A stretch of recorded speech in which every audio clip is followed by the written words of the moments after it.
Ora, muito boa noite a todos. Obviamente começo por agradecer o convite do Sr. General Moura. Aliás, conheço de muito tempo. Foi o meu primeiro comandante de companhia na Escola Prática de Infantaria, portanto já estão a ver há quanto tempo é que nos conhecemos pela vida militar e não só. E é uma pessoa, obviamente, que eu tenho grande estima. Também queria saudar todos os que estão presentes, quer do lado de cá, quer do lado lá do Atlântico, portanto é um prazer imenso partilhar. Eu vim há cerca de 15 dias do Rio de Janeiro, onde tive também a oportunidade de estar na Escola Superior de Guerra e estar na Escola de Comando de Estado-Maior, portanto é com muito gosto que eu estou aqui nesta 93ª edição, o que é só preciso já uma credibilidade enorme para este trabalho que estão a levar efeito, à qual eu também saúdo e agradeço. Estas tertúlias de Portugal-Brasil, portanto, eu fui ver exatamente, acompanho, um bocadinho à distância, mas acompanho, obviamente, e, portanto, fui ver exatamente o que era, e, portanto, está escrito momentos de conhecimento sobre a história que nos une, não é? Portanto, e, de facto, a CPLP, aquilo que eu vou falar hoje, é um momento da nossa história que nos une. É mais um momento. Só que este aspecto é um aspecto que ultrapassa, ou que pelo menos entra muito naquilo que é a área da geopolítica, que é a área das relações internacionais, nomeadamente na área da defesa. E, portanto, é dentro dessa dimensão que eu hoje terei muito gosto em partilhar convosco esta apresentação, falando sobre a CPLP, a cooperação de defesa e, portanto, nesta visão geopolítica do que nos une e daquilo que nos vai unir daqui para a frente nesta cooperação. Os slides que eu vou apresentar estão disponíveis, portanto a organização fará o favor de disponibilizar a quem solicitar. Pretendo demorar cerca de 40 minutos na minha apresentação e depois, obviamente, terei muito gosto em entrar no debate, nas perguntas. E, portanto, com a vossa permissão, vou compartilhar agora a apresentação e, ao fim e ao cabo, aquilo que eu hoje quero trazer para este debate é algo que já nos acompanha há 25 anos. Portanto, nós temos realmente uma cooperação na área da defesa na Comunidade dos Países de Língua Portuguesa, que tem 25 anos, portanto, a CPLP também é uma organização jovem, e dentro desta organização a componente da cooperação de defesa fez, o ano passado, 25 anos, e, portanto, é, de certa forma, algo que nos une e algo que nos vai permitir trabalhar numa dimensão muito geoestratégica e muito importante entre os nossos países, e já iremos ver de que forma. E, portanto, aquilo que eu gostaria de desafiar numa primeira linha é que pudéssemos nos concentrar nesta organização, naquilo que ela já nos deu, naquilo que ela nos pode dar, quais são as mais-valias que ela traz para os nossos países. E depois também o título que, ao fim e ao cabo, eu escolhi para esta apresentação, que é de que forma é que o Portugal e o Brasil contribuíram para alavancar esta cooperação e depois como é que nós podemos fazer, que desafios é que temos pela frente, para ajudar a que esta cooperação, de facto, seja importante para os nossos países e para a comunidade da CPLP em geral.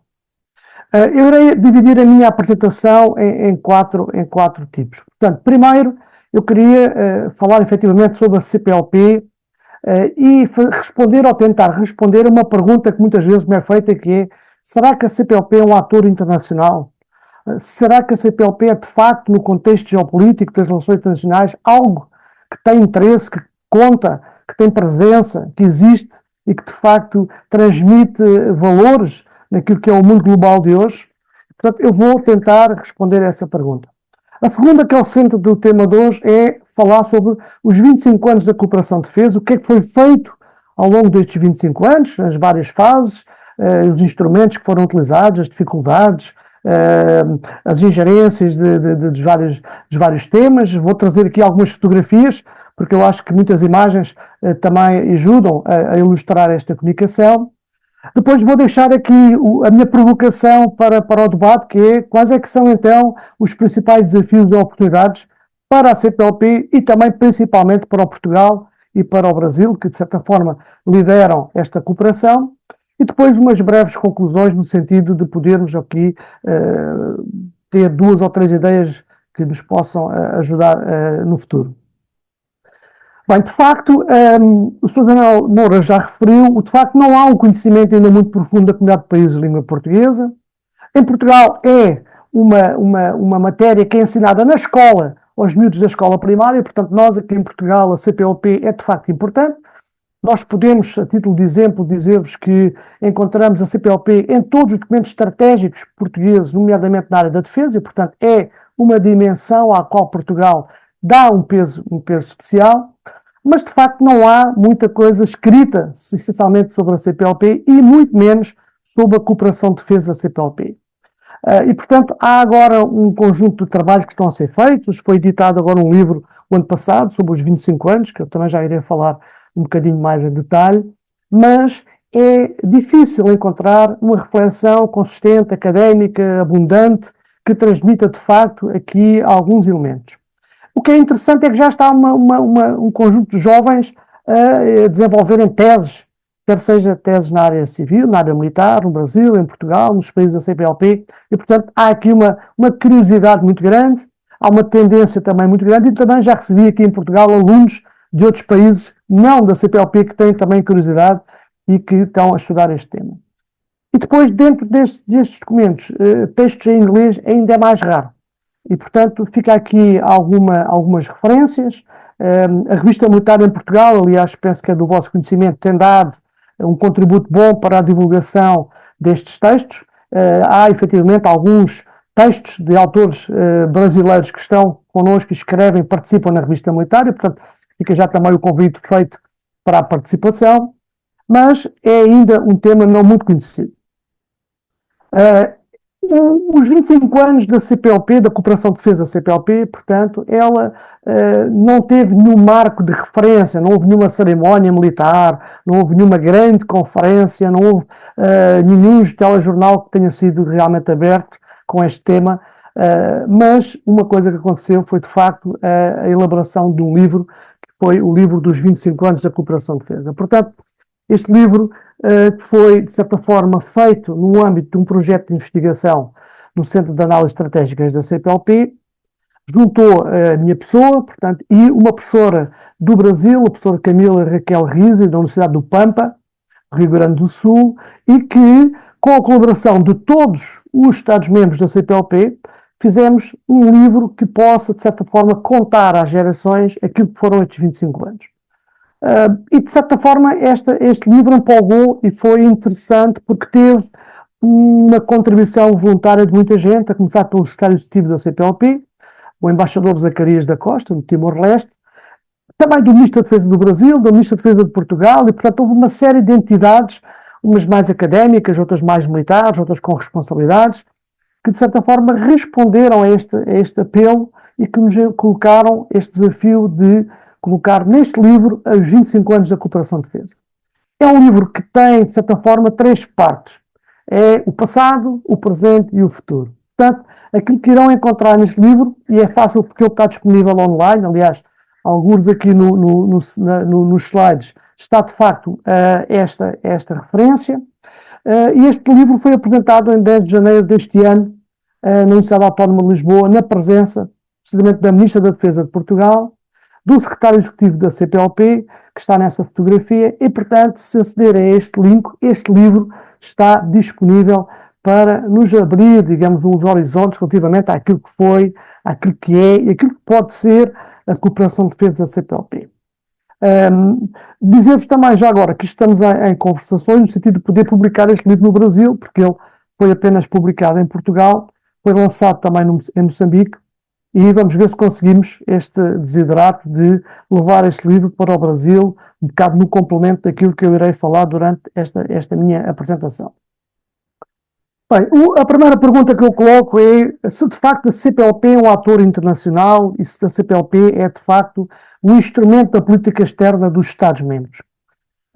Quando a CPLP foi idealizada, eu não vou voltar lá atrás, portanto, obviamente a história da CPLP, Adriano Moreira, São Luís do Maranhão, Cidade da Praia, depois esta cimeira em Lisboa, que de facto em 96, quando foi criada a CPLP, mas de facto, a partir do momento em que ela foi criada, a CPLP tem tido uma dinâmica extremamente importante. Neste momento, nesta fotografia, em Lisboa, em 96, portanto, estes países assinaram aquilo que seria o Tratado Constitutivo ou a Constituição da Comunidade dos Países de Língua Portuguesa, depois de várias conversações havidas em São Luís do Maranhão, em Moçambique, nas Nações Unidas, e, portanto, foi um processo participado, foi um processo que permitiu, de certa forma, dar corpo a uma ideia de muitas pessoas que estrategicamente quiseram associar a lusofonia, os países que falam português, numa comunidade, muito na linha daquilo que é a Commonwealth ou a OIF, que é a Organização Internacional de la Francophonie. Portanto, é nesse patamar, é no patamar da língua, da cooperação, que esta organização nasceu. E, portanto, ela, de facto, quando foi criada, tinha 6 objetivos para arrancar. Essencialmente, a história, a cultura, a língua, a concertação político-diplomática. A área da defesa não estava entre as áreas iniciais que atribuíram e que foram escolhidas para dar início a esta cooperação. E também, de facto, já agora uma curiosidade que me perguntam sempre, então porquê que foi este protocolo assinado em Lisboa? E por uma razão muito simples, porque Lisboa era, de facto, naquela altura, a única capital que tinha embaixada de todos os Estados-membros da CPLP na altura, e, portanto, foi decidido, em termos até diplomáticos, de concertar a constituição da CPLP em Lisboa, nesta cerimónia, e, desde essa altura, o secretariado executivo está em Lisboa e, portanto, a sede, digamos, da Comunidade dos Países de Língua Portuguesa está em Lisboa. Atualmente, para além desta linha, já houve mais 2 países que entraram para a CPLP, como sabem, portanto, em 2002, Timor-Leste, e em 2014, num processo algo conturbado, a Guiné Equatorial, que veio, de certa forma, não vou dizer quebrar uma regra, mas abrir aqui espaço até para a discussão que nós eventualmente teremos a seguir. E, portanto, aquilo que eu vos gostaria de dizer é que este ator internacional resultou da cooperação bilateral que existia entre os países, que abriu uma dimensão multilateral sobre uma língua que era, de facto, algo que estava a ganhar um espaço na comunidade internacional, não só porque é a língua de trabalho, por exemplo, nas Nações Unidas, na União Africana, na União Europeia, na altura não tínhamos a União Europeia, mas atualmente é, e, portanto, em África, muitas organizações, e, portanto, tínhamos o português, de facto, e esta comunidade tinha tudo para contribuir para a política externa dos Estados. E, de facto, eu abro aqui um parêntese, porque a CPLP, eu costumo muito dizer isto, é o que os países da CPLP quiserem. Ou seja, a política externa de cada Estado é que vai definir a utilidade que é dada a este instrumento muito potente, e já iremos falar um bocadinho mais sobre isso, e de facto é algo que representam 9 Estados em 4 continentes, unindo 4 oceanos, e portanto naquilo que nós chamamos, e é possível ver nesta imagem, de certa forma um triângulo estratégico, em que, e isto é importante para o nosso debate no final, o centro de gravidade da CPLP é, na minha opinião, o Atlântico Sul. E isso será importante para o debate que vamos ter a seguir. E depois há outra dimensão que não é muito conhecida e que nos dá, de facto, uma resposta também à pergunta se a CPLP é um ator internacional. É que, de facto, para além dos 9 Estados-membros, a CPLP tem 30 Estados que são e que têm o estatuto de observadores associados.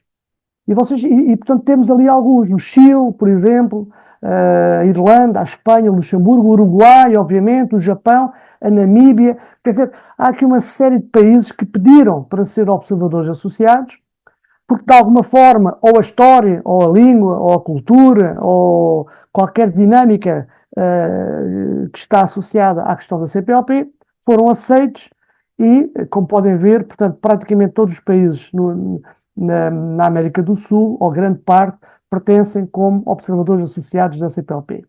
A grande pergunta que se faz, e depois nós também podemos ver isso no debate, é o que é que se faz com esses observadores associados. Porque, de facto, até agora, a dinâmica de integração destes observadores associados na CPLP é muito reduzida e eu iria mesmo dizer que é praticamente nula. Mas isso é um desafio também para o futuro da organização.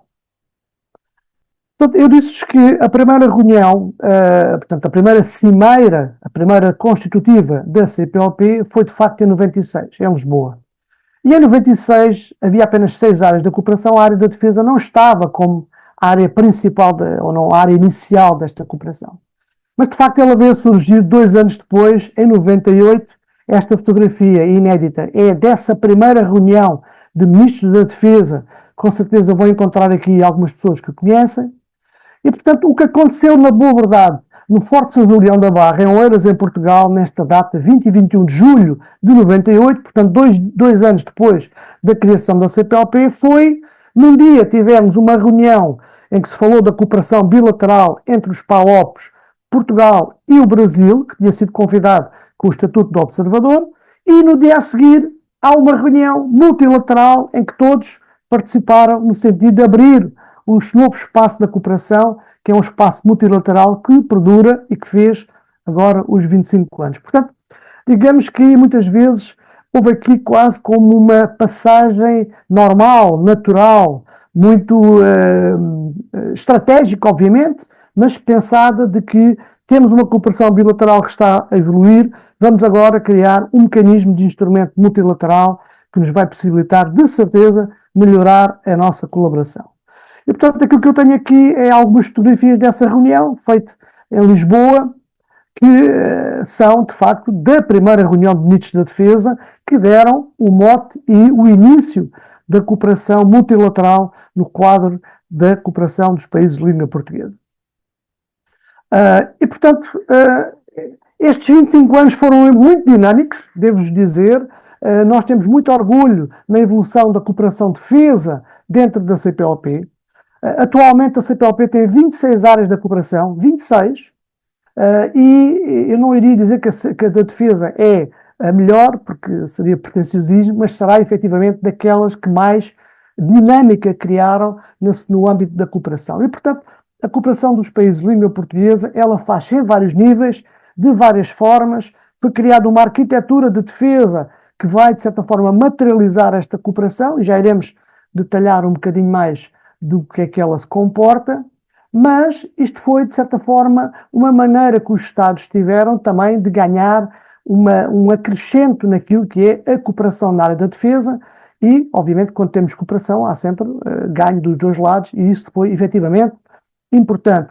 Eu penso que para todos, mas, efetivamente, muito mais importante para os países africanos que ganharam aqui um novo instrumento da cooperação e que vai possibilitar um conjunto de linhas de cooperação que será importante referir.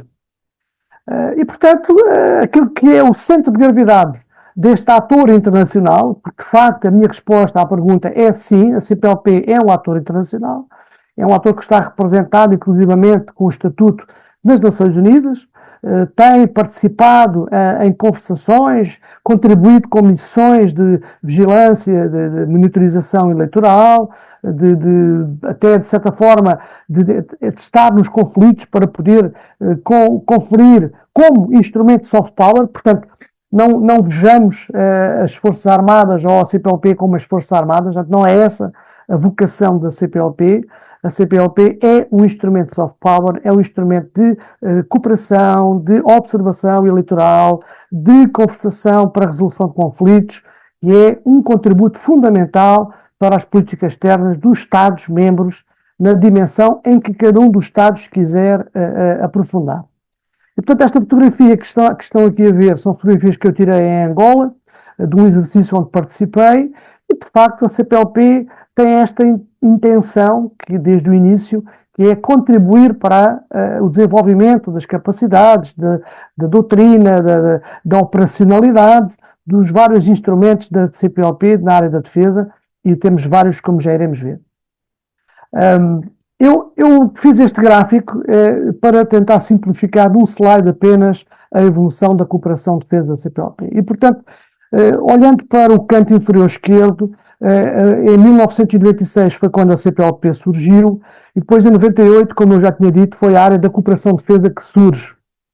E eu consigo aqui dividir em duas fases e até numa terceira. Uma primeira fase é chamada a fase da construção.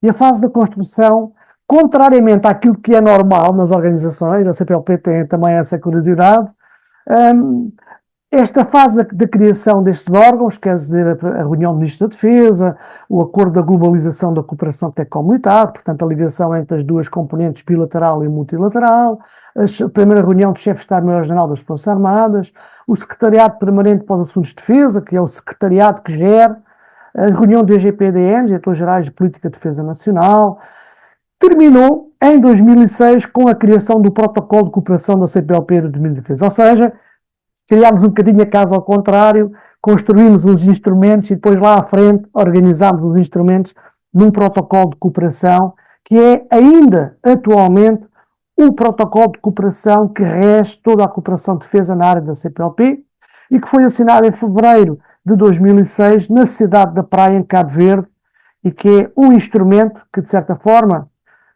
por um lado já está desatualizado, porque obviamente houve outras dinâmicas que entretanto aconteceram, mas continua a ser o pilar central da cooperação de defesa e os Estados regem-se por este protocolo. Depois, uma segunda fase, que eu iria dizer uma fase de consolidação, que vai desde 2006 até 2016, em que foram criados o Fórum da Saúde da CPLP, uma estratégia para os oceanos, que aliás é um documento que eu gostava de evidenciar, porque tem de facto um pensamento estratégico para os oceanos da lusofonia, algo idílico, não é? Que já houve muitos pensadores, Teresinha de Castro e outros, a pensar sobre esta questão. O primeiro simpósio das Marinhas da CPLP e depois os outros que seguiram. E em 2016 terminou com um documento que, de certa forma, chamado A Identidade da CPLP no Domínio da Defesa, que era, digamos, uma visão para aquilo que a CPLP devia de ser em termos de domínio da defesa. Portanto, digamos que em 2016 ficámos ali num documento que, de certa forma, olhava para o passado, consolidava alguma coisa daquilo que estava a fazer no futuro e depois dava algumas ideias, no presente, e depois dava-se algumas ideias para o futuro. Esta identidade da CPLP no domínio da defesa é uma reflexão que foi feita no âmbito do Centro de Análises Estratégicas da CPLP e que, de facto, houve aqui uma partilha de ideias sobre a CPLP. E estamos agora numa fase pós-consolidação, que eu diria mesmo que é uma fase de extensão, eu ainda não acrescentei aqui ao slide, ou uma fase de expansão, porque, de facto, aquilo que, para além dos 25 anos que acontece, o desafio que temos pela frente é, precisamente, não só consolidar, renovar e articular esta arquitetura, mas principalmente pensar em termos de desenhar uma estratégia de defesa para a CPLP. E isso fica já aqui referenciada essa questão, porque a CPLP não tem uma estratégia de defesa, portanto, setorialmente, há alguns setores da cooperação que têm essa cooperação na área da saúde, cooperação na área da educação, cooperação na área da justiça. A CPLP, na área da defesa, não tem uma cooperação estratégica formal. E, portanto, é de facto um desafio e é algo que eu irei também provocar mais à frente para podermos, no debate, aprofundar um pouco mais. Este livro tem este mapa, ele faz uma retrospectiva do passado e, portanto, tem os vários instrumentos da cooperação, as datas em que eles foram feitos e, portanto, em qualquer altura é, digamos, um compêndio para qualquer pessoa saber quando é que determinada reunião aconteceu, aonde é que aconteceu e, se calhar, com um bocadinho de sorte, até estão lá algumas fotografias ou alguns documentos em anexo. Portanto, é um livro com cerca de 500 páginas que tem uma parte textual, no âmbito das 3 partes que eu já disse, passado, presente e futuro, e depois tem também um acervo de documentos que se torna importante até no aspecto histórico de evolução desta componente. Eu já usei aqui este termo de arquitetura de defesa da CPLP, é um termo que academicamente resulta da conjugação dos vários instrumentos de defesa que contribuem para esta dinâmica, e portanto eu coloco ali a Conferência de Chefes de Estado, que acontece de 2 em 2 anos, os simpósios das manhãs da CPLP, a reunião de ministros da Defesa, que acontece todos os anos, e isso é algo que não há outra organização no mundo nesta linha que tenha essa dinâmica. Também a reunião de chefes de Estado-Maior-General das Forças Armadas, também acontece também todos os anos, precede sempre a reunião de ministros da Defesa.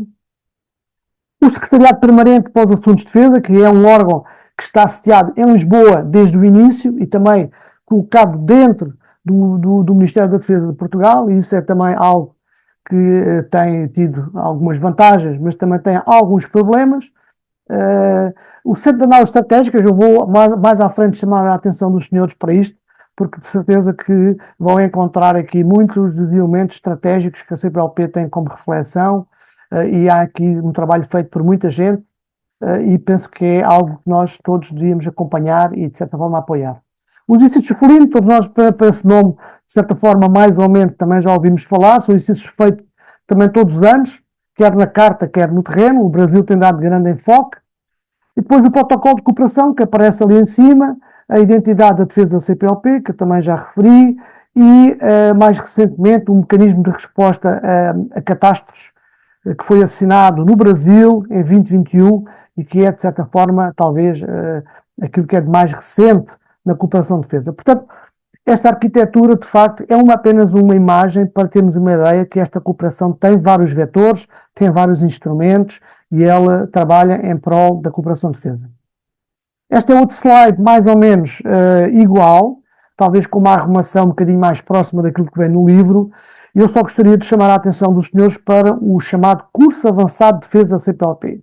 E porquê que eu chamo a atenção? Porque este Curso Avançado de Defesa da CPLP, ele foi conduzido pelo Brasil na Escola Superior de Guerra, no Rio de Janeiro, em setembro deste ano, e, portanto, é o curso mais recente que é feito no âmbito da cooperação de defesa, muito na linha daquilo que é feito também na Unasul e nos cursos que são dados nesta organização da América do Sul, ou no Brasil, que tem, de certa forma, alguma liderança, e que procurou transportar também para a CPLP a ideia de criar um curso avançado de defesa para quadros médios superiores da organização na área da defesa. E, de facto, foi um sucesso, e esperamos todos que para o ano possamos estar novamente presentes a um curso desta índole, que vai abrir espaço para se perceber mais, saber mais e interrogar mais sobre a cooperação de defesa.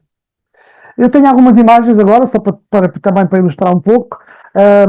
Os exercícios felinos da CPLP, aliás, foi o nome inicialmente dado, ele é feito desde 2002, praticamente ininterruptamente, alternadamente o exercício na carta, o exercício no terreno. No terreno, apenas 3 países conseguimos fazer este exercício, que é Angola, o Brasil e Portugal. Portanto, quando calha nestes países, o exercício é feito no terreno, quando não, é feito nos outros países, então é feito na carta. E o que é importante é que não se procura nestes 15 dias, obviamente, criar umas forças armadas da CPLP, não é possível, como sabemos, mas é criar, digamos, uma área de cooperação em que há aquilo que se chama um cross-training, ou seja, uma partilha de experiências relativamente àquilo que é a área da defesa. Temos aqui alguns exemplos, portanto, aquilo que se faz ao fim e ao cabo é mostrar os tipos de armas, uma cerimónia militar, há umas conferências, há um planeamento e, portanto, há uma task force que é desenhada para criar um cenário de apoio à população e, portanto, digamos que é de facto algo que tem vindo a melhorar e que é uma marca importante nos exercícios e naquilo que é a cooperação de defesa da CPLP. Portanto, estamos a ver aqui, por exemplo, uma formatura, não é? Isto foi uma cerimónia em Cabo Ledo, em Angola. Obviamente, dá a ideia de que há aqui alguma capacidade, mas isto é apenas uma formatura com uma cerimónia muito bonita do encerramento do exercício. Aquilo que eu chamei a atenção é do Centro de Análises Estratégicas da CPLP, por 2 ou 3 motivos. Primeiro, porque foi um órgão que foi criado fora de Portugal, ou seja, como uma tentativa de descentralização dos órgãos da componente defesa, e em Moçambique, em Maputo, esta linda casa, na cidade de Maputo, é o Centro de Análises Estratégicas da CPLP, conhecida por CAI, que organiza seminários, conferências, cursos, tem uma agenda muito, muito interessante, é acessível normalmente online, tem um site, tem publicações e, portanto, é um manancial muito bom de informação. A presidência é rotativa também pelos países e, de facto, o Brasil teve também uma presidência com o comandante Camilo, que fez um trabalho muito interessante. Neste momento, a presidência é de Cabo Verde e vai passar, a partir de fevereiro, para a Guiné-Bissau.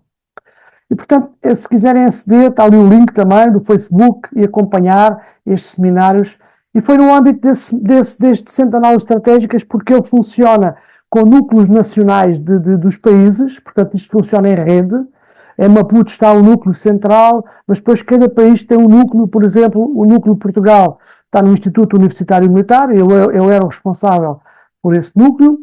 O núcleo do Brasil está no Ministério da Defesa, o Sr. Coronel Vaz, da Força Aérea, portanto é o representante do Brasil, e cada país coloca este núcleo no nível que entender.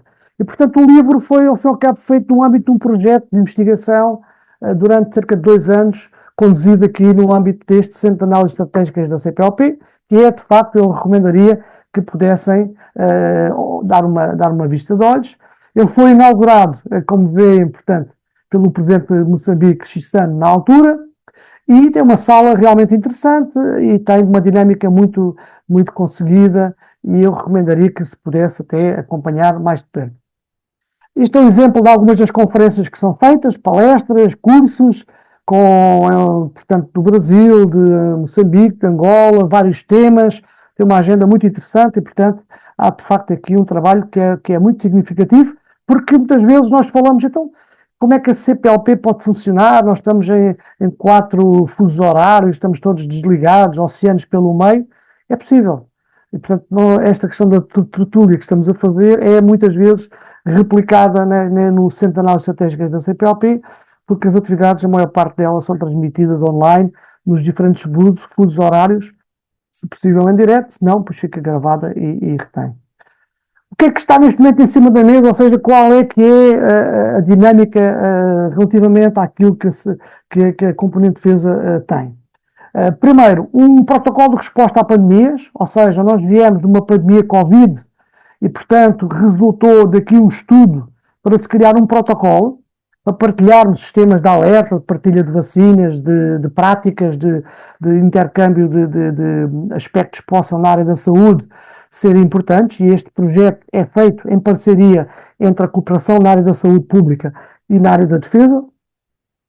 Portanto, um protocolo de resposta a pandemias, um mecanismo de resposta a catástrofes, que eu já referi aqui, portanto, foi assinado em 21 no Brasil, ainda não foi colocado em prática, porque o que é que se pretende com este mecanismo é, de facto, criar uma força voluntária que possa responder a uma emergência, a uma catástrofe em qualquer dos países da CPLP.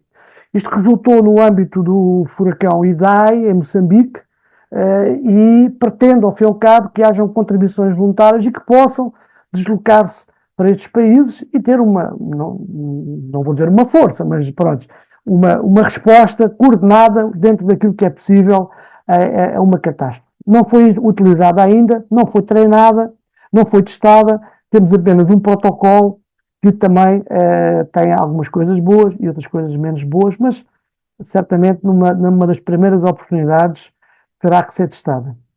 A célula CIMIC, porque de facto a grande crítica que se faz à cooperação de defesa da CPLP é então qual é o output desta cooperação, ou seja, o que é que nós temos para contribuir para a segurança regional, para a segurança global, e portanto tínhamos efetivamente pouca coisa, porque era uma organização introspectiva, portanto cooperação dentro dos Estados-membros. A célula CIMIC criou-se, ou pretende-se criar uma célula CIMIC para um desafio que é muito interessante, que depois deixaremos para debate, que é precisamente podermos ter uma célula CIMIC a operar, por exemplo, numa missão das Nações Unidas. E, portanto, não é uma vertente dos países, mas a CPLP irá deslocar esta célula CIMIC para operar dentro de um quadro das Nações Unidas, num país que possa efetivamente estar ligado à CPLP. É uma ideia, é uma iniciativa, é de facto uma abordagem um bocadinho no sentido de tornar esta cooperação mais visível, mais útil, mais necessária e que se possa engajar mais nesta cooperação regional, quer nos países em África, quer noutros continentes e quando isto vier a acontecer.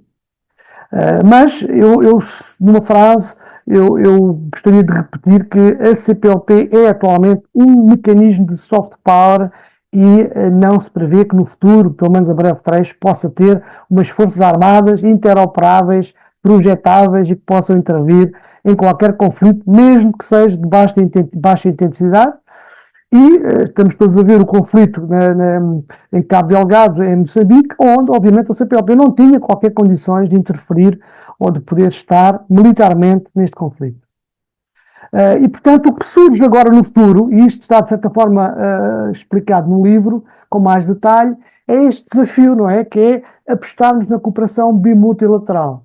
Ou seja, como é que nós fazemos esta cooperação bilateral entre os nossos países, Brasil-Angola, Brasil-Cabo Verde, Brasil-Portugal, mas depois, ao mesmo tempo, trabalhamos na área das organizações onde estamos envolvidos, não é? E é, de facto, a relação entre a cooperação bilateral e multilateral que vai tornar esta cooperação interessante.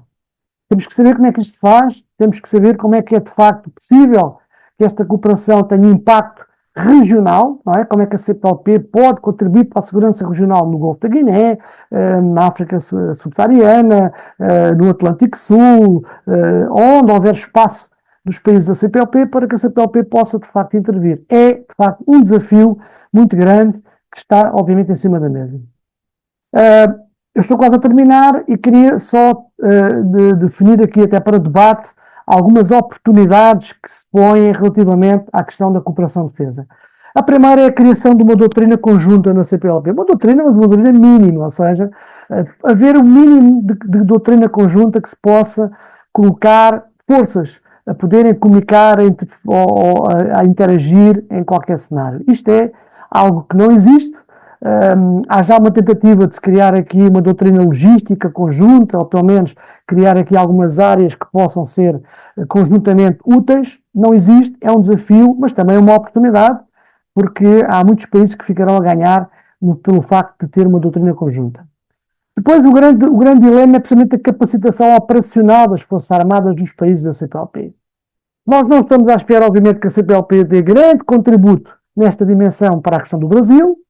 O Brasil sabe perfeitamente que a CPLP é um instrumento de cooperação para chegar aos países africanos, e isso é importante, e Portugal também, nessa linha, mas quem tem a ganhar com isto é, de facto, os países africanos, que olham nesta cooperação como uma forma de capacitar operacionalmente as suas Forças Armadas e, obviamente, com alguns problemas, mas tem havido algum trabalho.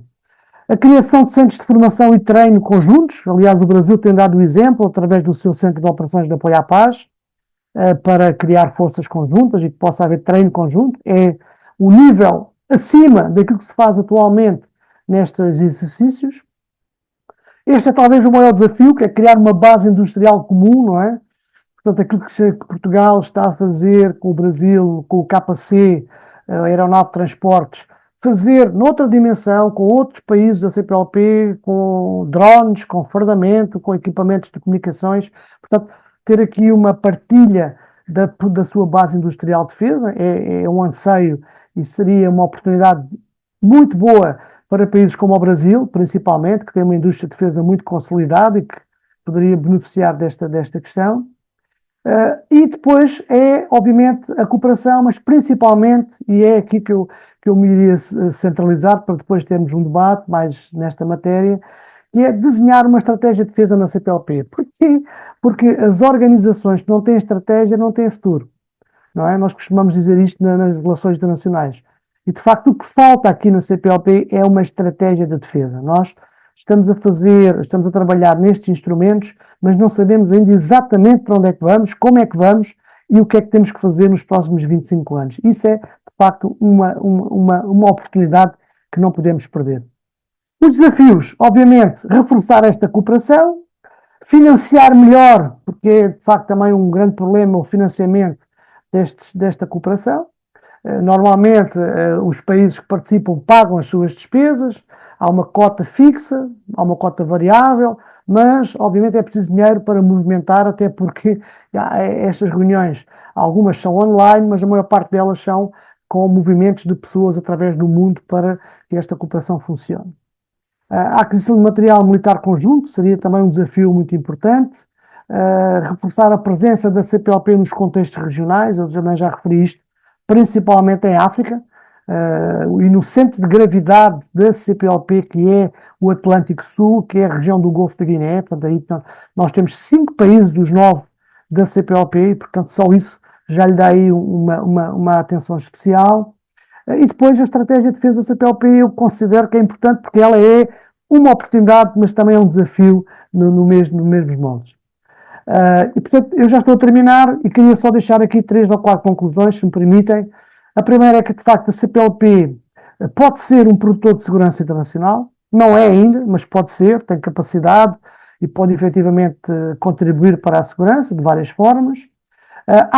E temos assistido a uma participação consistente nesta cooperação de defesa, com grande envolvimento do Brasil, com grande envolvimento de Portugal. Timor-Leste também, quando chegou dentro da sua dinâmica, também beneficiou e também procurou contribuir.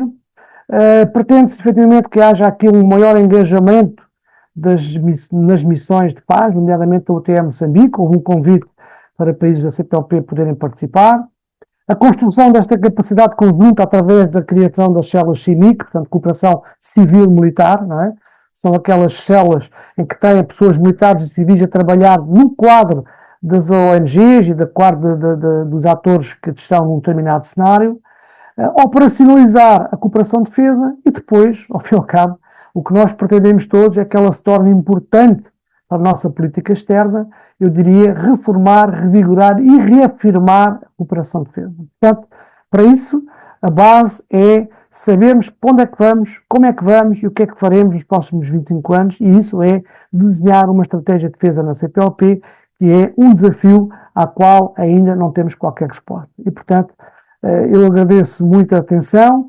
Temos que ter, obviamente, uma visão de futuro, como têm aqui os nossos chefes muito focados no futuro, e temos que apostar na cooperação, porque, de facto, as ameaças transnacionais são exigentes e a cooperação é o melhor instrumento para fazer face a essas ameaças. E muito obrigado pela vossa atenção e estava agora, obviamente, ao vosso dispor para qualquer questão. Muito obrigado. Muito obrigado nós, Bernardino, muito obrigado por teres trazido este tema e a forma como foi apresentado. Eu próprio estive envolvido noutra matéria, porque a CPLP não é obviamente só defesa. Uma das questões que o próprio Bernardino poderá aqui abordar, há outros temas, seja do âmbito cultural, do âmbito da língua, do âmbito económico, até mais recentemente, do âmbito da cooperação policial.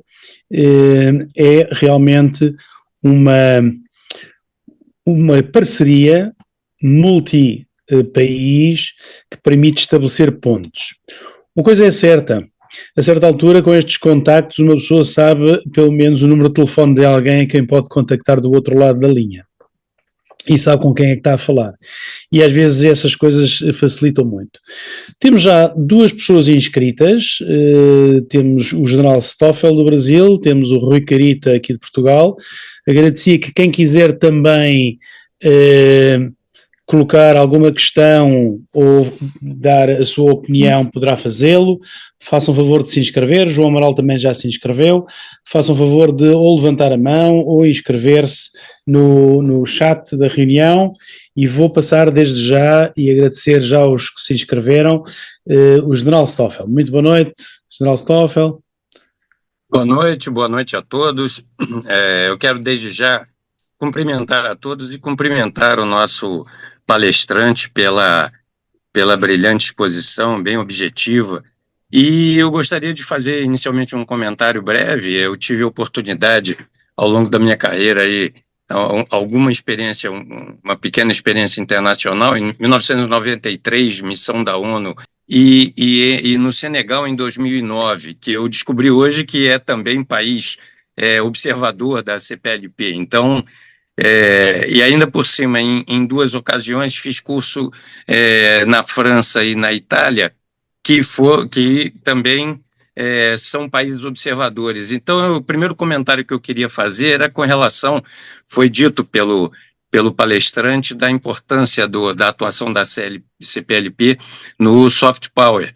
E exatamente esse intercâmbio de vagas em cursos e de alunos em cursos, eu penso que tem uma contribuição importante. Portugal recebe alunos estrangeiros em suas escolas, o Brasil também. De um tempo para cá, nós desde sempre recebíamos alunos angolanos e mais recente, da Guiné-Bissau, e mais recentemente temos recebido alunos moçambicanos também. Então, realmente, eu concordo integralmente com essa ideia que foi passada da importância do soft power nessa integração. e concordo também com a importância de se buscar uma integração nessa parte de indústria de defesa. Eu vejo como algo bastante interessante, embora seja um desafio, não é simples, né? Mas eu tinha, na verdade, o que eu queria apresentar como pergunta é uma curiosidade. Foi dito na palestra que o primeiro encontro de ministros da defesa da CPLP foi em 1998 e que teve a participação no Brasil, do Brasil. Mas o Ministério da Defesa no Brasil foi criado em 1999. Em 98 eram os ministérios militares, ministro do Exército, da Marinha e da Aeronáutica, e existia um ministro-chefe do Estado-Maior das Forças Armadas. Na foto eu vi todos a paisana. Eu fiquei curioso, eu não sei se temos esse dado, essa informação, de quem representou o Brasil em 98 como representando o Ministério da Defesa, que só foi criado no ano seguinte. Ora, essa pergunta é muito interessante, mas eu permito-me só voltar um bocadinho atrás, porque o Sr. General realmente tocou numa das áreas que é talvez o maior desafio, que é a questão das indústrias de defesa. É de facto algo que se fala em muitas reuniões, está escrito em muitos documentos, há uma intenção efetivamente de que isto possa acontecer, mas eu penso que falta efetivamente aquela estratégia de defesa da CPLP, ou seja, esse documento que aponta para os próximos 25 anos e que, de certa forma, tem que dizer claramente quais é que são as áreas em que podemos cooperar, como é que podemos cooperar na área das indústrias de defesa e abrir um caminho para essa dimensão. E, portanto, eu acho que é, de facto, algo que não está ainda bem pensado e é um desafio. Concordo inteiramente, é talvez dos maiores desafios, mas tínhamos todos a ganhar com isto, porque obviamente a economia de escala e no momento em que as indústrias de defesa estão no auge, ou pelo menos com grande capacidade, teríamos todos a ganhar com isso e muito mais, obviamente, nesta perspectiva o Brasil, porque abriria aqui o mercado com a África e com a Europa para outras áreas que seriam efetivamente muito importantes. A primeira Se reunião... me permite uma réplica, 10 segundos, só uma ideia que me ocorreu agora. Tem avançado muito a tecnologia dual de produtos de defesa que podem atuar em calamidades, em apoio, que foi uma outra área, talvez seja por aí um bom caminho para começar. Sim, eu também concordo. Há aí efetivamente muita matéria e pode-se efetivamente aproveitar equipamento dual use que possa ser utilizado na perspectiva civil e militar. Portanto, eu acho que há muita coisa para se fazer e pode-se pensar efetivamente nesta perspectiva de futuro. Relativamente à reunião de Ministro da Defesa, eu já fui ver ao livro, não está, a ata que está aqui disponibilizada não tem os nomes. Eu vou saber e vou, Sr. General, fica aqui já o compromisso. Portanto, eu vou aqui aos meus outros documentos e vou passar essa informação, quem foi que teve do Brasil presente. Mas, como eu disse, o Brasil esteve presente como convidado, como observador, na reunião bilateral, e a representação foi feita através da Embaixada do Brasil, que estava aqui em Lisboa. Portanto, eu não sei se foi alguém na área da defesa da Embaixada do Brasil, mas eu vou esclarecer essa questão. Da parte portuguesa foi o Ministro da Defesa, tenho a certeza, Veiga Simão, que era na altura o Ministro da Defesa português, e a maior parte dos países PALOPs também foi através dos Ministros da Defesa representativos nessa altura. Mas eu vou tentar esclarecer melhor essa questão, quem é que esteve representado no Brasil nesta primeira reunião de Ministros da Defesa. Portanto, fica a promessa, Sr. General, não vai faltar. Hein? Muito obrigado. Pela pergunta. Tá, muito obrigado, General Stoffel, pela questão e muito obrigado, Bernardino, pela resposta. Passaria então a palavra agora ao Rui Carita. Ora, boa noite a todos. Peço desculpa de, mais uma vez, estar aqui a meter o bedelho onde não sou chamado, em princípio, porque já estou fora de prazo, mas sempre que se fala neste assunto da CLP, colocam-se dois problemas excepcionalmente complexos. Um é o Brasil, porque a paridade do Brasil numa situação destas não existe. O Brasil não é um país, o Brasil é um continente. Logo, estar a pôr o Brasil a par de São Tomé e Príncipe, de Guiné-Bissau e outras coisas do género, não funciona, quer dizer, não é possível. Há toda uma dimensão, não é compatível. por exemplo, estas nossas palestras, onde se criou uma dualidade de dois para o Brasil, um para Portugal, e o equilíbrio, uma palestra no Brasil, uma palestra em Portugal, é uma questão de simpatia só, porque efetivamente a desproporção é monstruosa, é perfeitamente monstruosa. Depois, eu acho que a partir do momento em que, por questões de petróleo, por uma aliança entre Angola e o Brasil, creio, a entrada da Guiné Equatorial, falando francês, com a ideia de que um dia iam aprender o português e que um dia iam abolir a pena de morte, matou a reunião. Quer dizer, nunca mais ninguém acreditou. Não é possível acreditar que entrou uma Guiné Equatorial. Não, não é possível. Quer dizer, não falam português. Como é que entram para uma comunidade de países de língua portuguesa? Não. Quer dizer, é o petróleo a falar mais alto que sei lá o quê. Com uma curiosidade engraçadíssima, quer dizer, creio que há 2 ou 3 anos no Colégio Militar já fui encontrar gente da Guiné Equatorial. Acho que uma aluna, acho que era a antecessora do Francisco Faria Paulino. Mas, perdão, não consigo entrar no assunto sem perceber que lá de milagre, é capaz de ser uma questão de milagre, não é? A atitude de fé que levou à entrada da Guiné Equatorial. Peço desculpa. Sr. Coronel, Força, Luís. Sr. Coronel, um grande abraço, gostei de vê-lo também. São duas perguntas muito interessantes, porque a CPLP, se nós formos a ver, não é? A CPLP são cerca de 280 milhões de lusofalantes, e, portanto, a CPLP é representada por esses 280 milhões, 85% é do Brasil, ou seja, se nós tirássemos o Brasil da equação, a CPLP ficava reduzida a uma miríade de cerca de 35 mil milhões de pessoas a falar português. E, portanto, obviamente que o Brasil faz diferença nesta equação e faz diferença nesta organização. E ela é o que é muito pelo papel do Brasil e pelo impacto que o Brasil tem no mundo. Isso, não há qualquer dúvida sobre isso. Contudo, há 2 princípios que a CPLP divulgou desde o início que fazem funcionar em pé de igualdade destas organizações.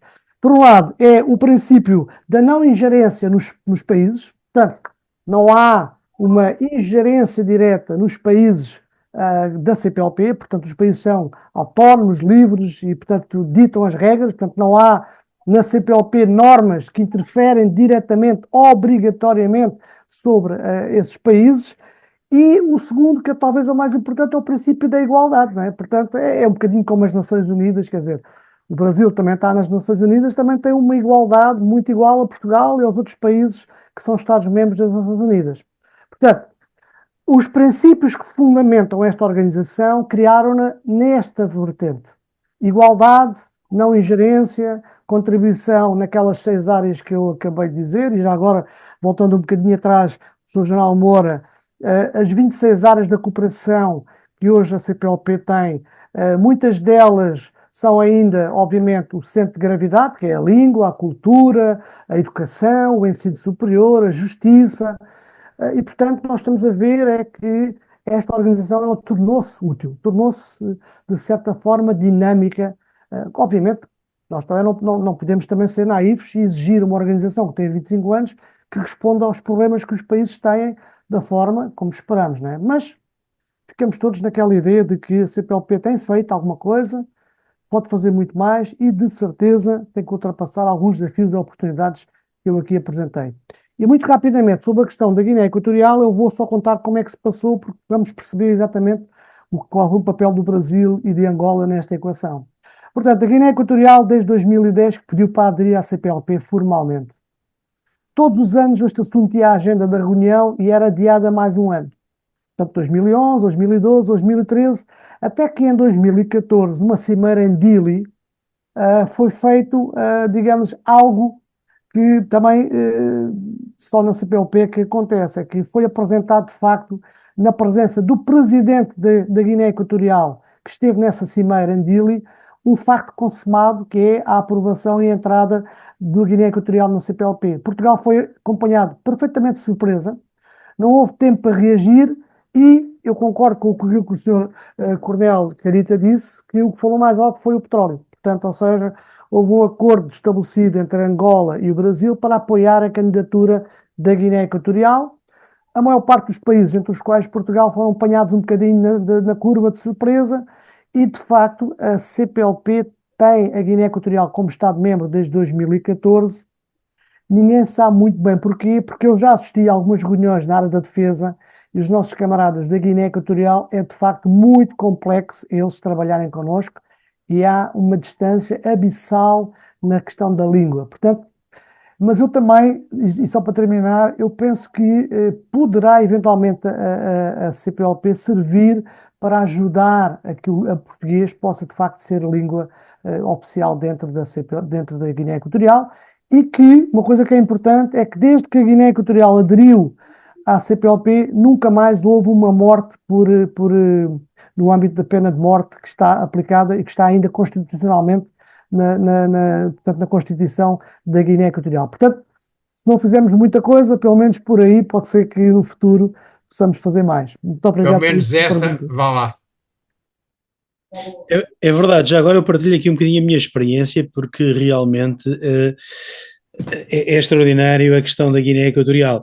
Eu próprio tive uma vez em Malabo, na Guiné Equatorial, exatamente numa organização da CPLP, onde representava uma instituição portuguesa numa cimeira em Malabo, e a língua falada na Guiné Equatorial, eu acho que entre línguas locais, o francês, o espanhol, é uma dificuldade muito grande de comunicação. E realmente foram 5 dias muito complicados, até porque a minha mala nunca chegou, aliás, não chegou de absolutamente ninguém da delegação, e chegou 15 dias depois a Lisboa, depois de nós termos regressado da cimeira. Uma coisa absolutamente inacreditável. Mas é interessante estas dinâmicas das relações internacionais, que às vezes há interesses que se sobrepõem às vezes ao racional. Muito bem, temos aqui assim mais 3 inscritos, o João Amaral, o João Brandão Ferreira e o Medeiros. Vou passar ao João Amaral. Muito boa noite, João. Boa noite, General Rui Moura. Agradecer a oportunidade de poder falar nessa cimeira, parabenizando o Coronel Luiz Bernardino. E ao longo da apresentação, o que me chamou a atenção foi exatamente a questão da língua, né? E eu relacionei aqui alguns pontos e uma pergunta como curiosidade. Só lembrando que a Organização dos Estados Americanos, sem precisar a data, estabeleceu um acordo no âmbito da língua portuguesa e espanhola. Isso mexeu com o ensino de línguas no Brasil, né? E esse acordo propunha que o ensino de espanhol ocorresse no Brasil e em países de língua portuguesa e o português em países de língua espanhola. Acompanhando um pouco essas questões na área da educação, no Brasil, a coisa até que andou e tem andado. E aí chama a atenção aqui no Brasil que várias das editoras brasileiras foram adquiridas por capital espanhol, e até com alguns caminhos pedagógicos, trazendo algumas tendências na área educativa da Espanha. Pelo que eu tenho acompanhado, pelo que eu tenho conhecimento, a Espanha, os países de língua espanhola, não aplicaram esse acordo da OEA, ou seja, ensinar o português em países de língua espanhola como uma segunda língua. Bom, no âmbito da defesa, eu vou também olhar a defesa de forma ampla, como o general Rui Moura atacou, e também o Rui Carita. Ou seja, temos o aspecto militar, a questão dos aspectos econômicos, a língua, o cultural, e vai por aí afora. Olhando os países observadores, nós temos entre os 30, acho que 5 ou 6 de língua espanhola. Então, olhando esse âmbito da defesa de maneira muito mais ampla, né? Não só defesa militar, mas atendimento à catástrofe, saúde, economia, cultura e língua, a pergunta é: há espaço para discussão e alinhamento para todas as vertentes da defesa ou apenas a questão vai na linha militar? Agradecendo a oportunidade. Muito obrigado, João Amaral. Luís? Ora, muito obrigado pela pergunta. Eu, obviamente, começo por dizer que a área da defesa, ela é transversal à sociedade e, portanto, a cooperação é cooperação na área da defesa. E, portanto, sendo cooperação na área da defesa, tem, obviamente, uma componente militar, que foi aqui apresentada no âmbito do Instituto Felino, no âmbito daquilo que são a capacitação das Forças Armadas, das reuniões dos Ministros da Defesa, de CENFAS, mas depois há outra vertente que tem dimensões que ultrapassa, ou que pelo menos abrange a área da defesa. Eu dei o exemplo aqui da Estratégia dos Oceanos, que é de facto um documento fundamental de reflexão sobre a importância dos oceanos nesta organização e na cooperação entre os Estados. Temos a questão do protocolo de resposta a pandemias, na área da saúde. Temos também um mecanismo de resposta a catástrofes, portanto, na resposta a emergências sociais, na área das catástrofes. Temos o Colégio de Defesa da CPLP para ajudar os jovens a perceber a componente de defesa, agora aquele curso avançado.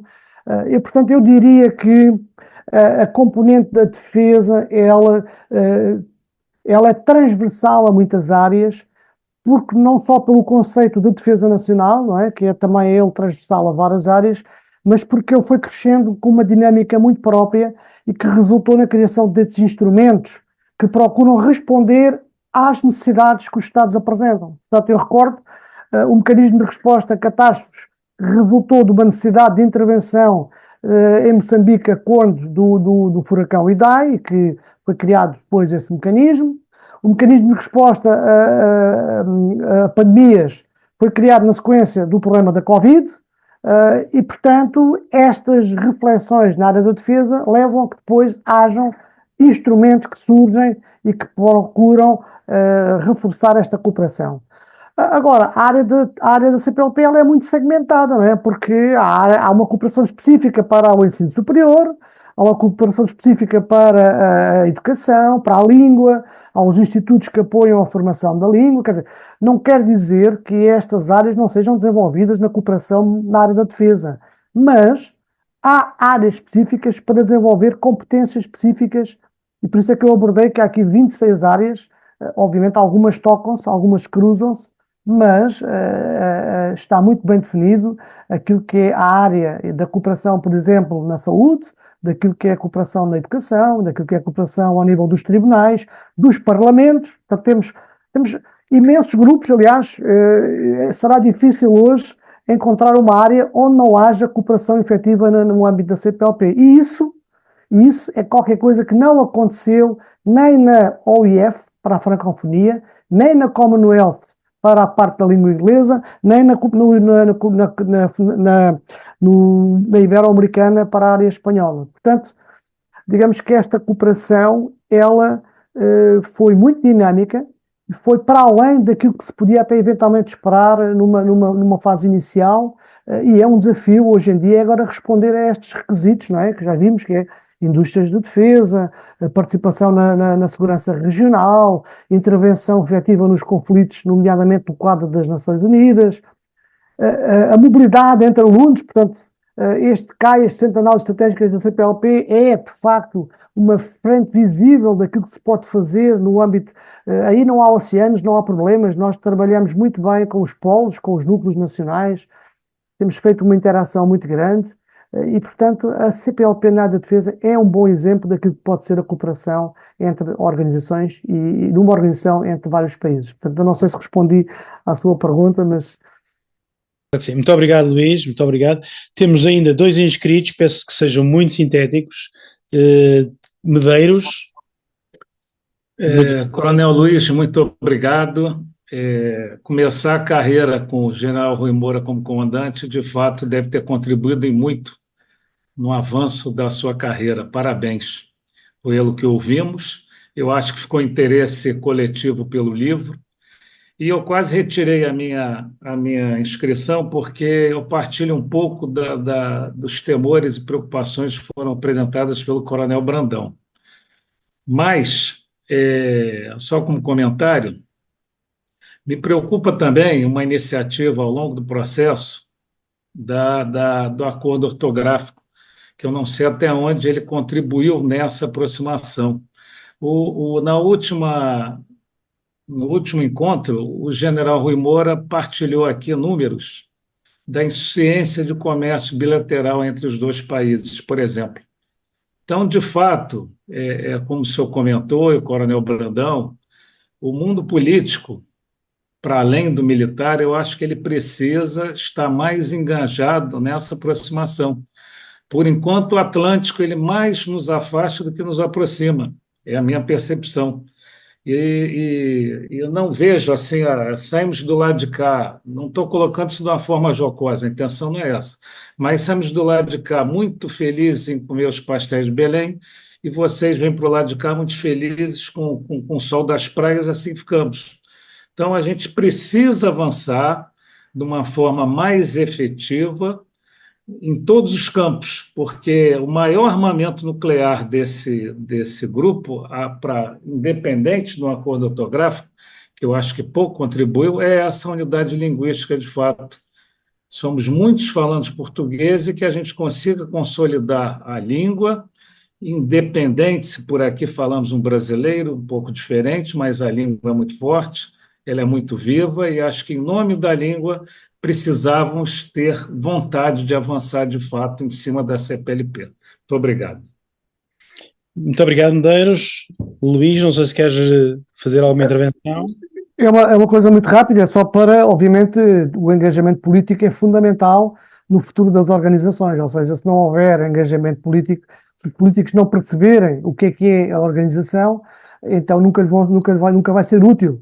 E depois, eu penso que há que também, de certa forma, nós estamos a falar de uma organização que tem 25 anos, uma organização de 25 anos, no contexto internacional, é uma organização jovem. Também não se pode pedir à CPLP que seja as Nações Unidas ou que seja a Commonwealth. A Commonwealth tem quase 90 anos, quer dizer. E, portanto, estamos e temos que colocar, de certa forma, as coisas no patamar em que elas têm que estar. E, portanto, concordo que tem que haver um maior engajamento político. Por outro lado, há espaço para crescer. Eu apontei aqui alguns desafios e algumas oportunidades. E o tema tem que ser debatido para que nós possamos saber, efetivamente, quais são os desafios, quais são as oportunidades e de que forma é que podemos aproximar, porque o oceano, contrariamente àquilo que é dito, não é uma barreira, é uma ponte. E se nós não vermos o oceano como uma ponte, nunca vamos conseguir colaborar e trabalhar em cooperação como deve ser. E, como é dito muitas vezes nas relações internacionais, os problemas complexos exigem soluções integradas e nós temos que saber arranjar soluções integradas, não só para responder à língua, à cultura, mas também à economia, também à questão do direito, também à questão de defesa, também à questão da segurança. Portanto, o desafio é esse, e eu penso que hoje ficamos todos pelo menos um bocadinho mais espertos para olhar na CPLP, nessa vertente de uma organização que tem um potencial enorme. Muito obrigado. Muito obrigado. Também há sempre aquela... E qual era a alternativa? A alternativa é estarmos todos completamente costas uns para os outros sem sequer termos pontos de contacto? Coronel Ferreira, muito boa noite.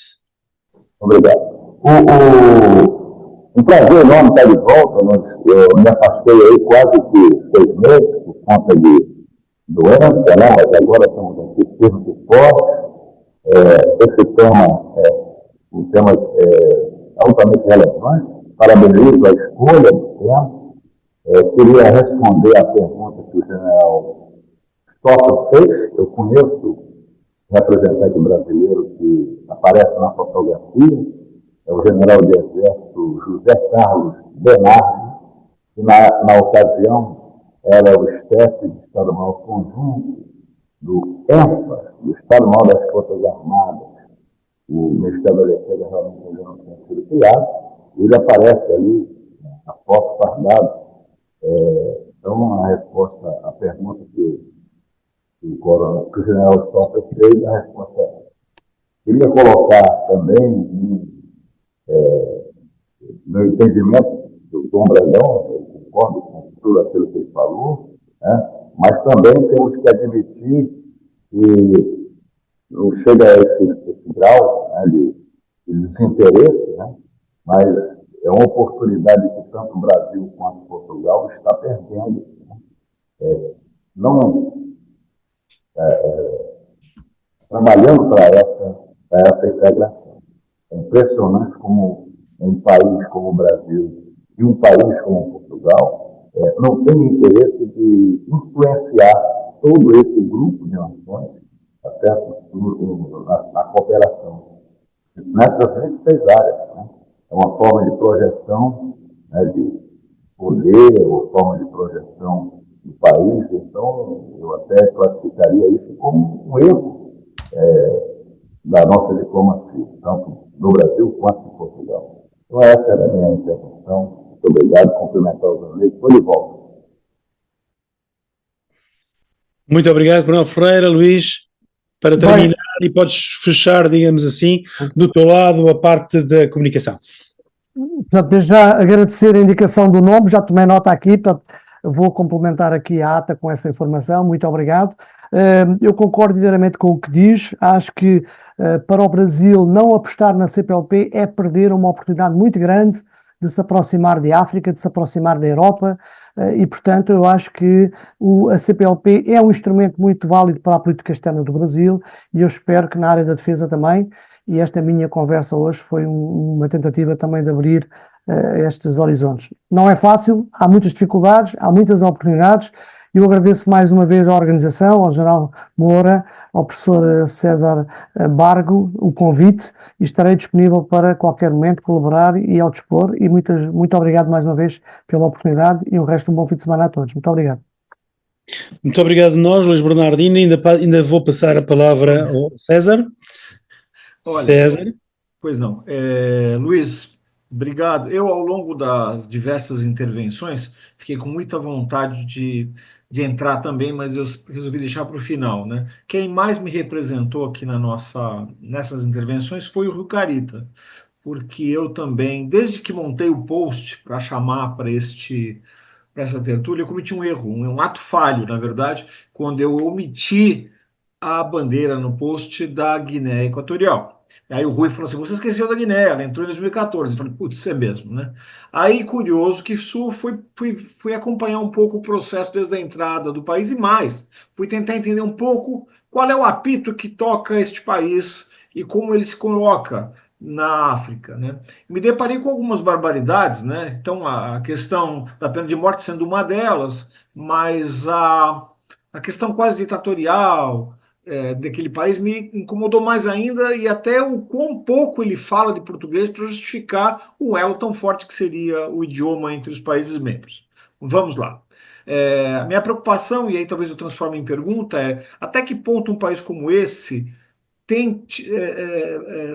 adere à CPLP com uma intenção de absorver algum tipo de benefício militar que justifique a posição dele lá.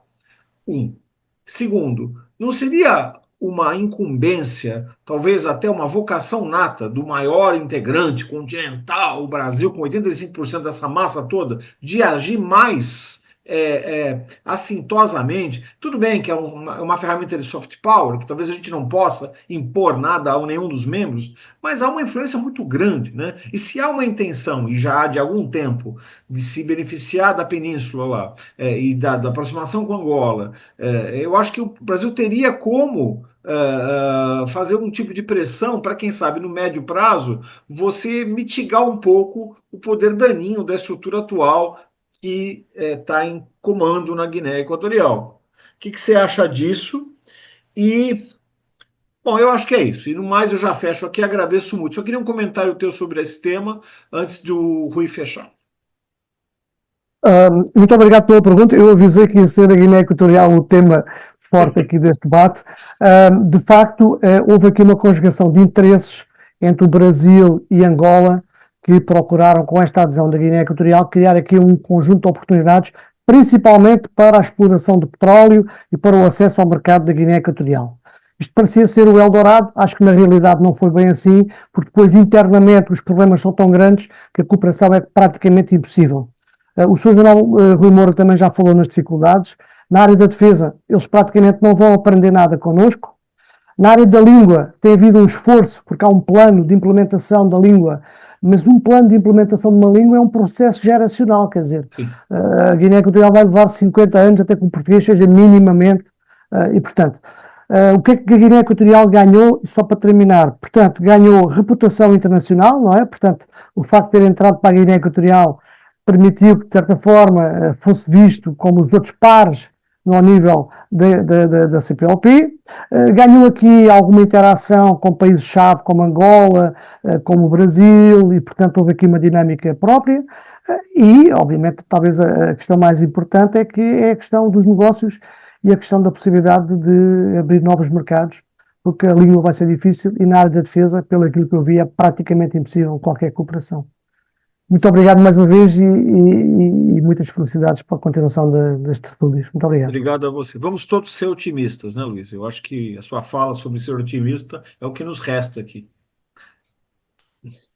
Muito obrigado a todos pela vossa presença, muito obrigado também ao Luís Bernardino por nos trazer aqui este tema, que é um tema muito provavelmente de desconhecimento da maior parte dos que estavam aqui presentes, ou pelo menos na profundidade.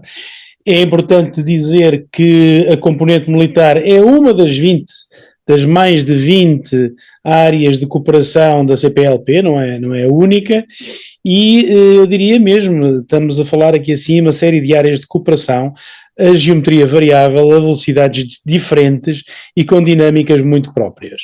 E a componente militar não é de todo aquela que é a primordial dentro da CPLP. Todas elas são importantes, todas elas estabelecem pontes, a velocidade depende muito dos próprios países e como aqui o Luís Bernardino sublinhou 2 ou 3 vezes, a organização e a cooperação e a comunidade é aquilo que os próprios países entenderem que quer ser e que poderá ser. Muito obrigado a todos pela vossa presença, muito obrigado a todos por terem estado connosco em mais ano. Eu esqueci de uma coisa que é importante, só deixa você terminar. Você comande, tem que fazer uma fala final aqui.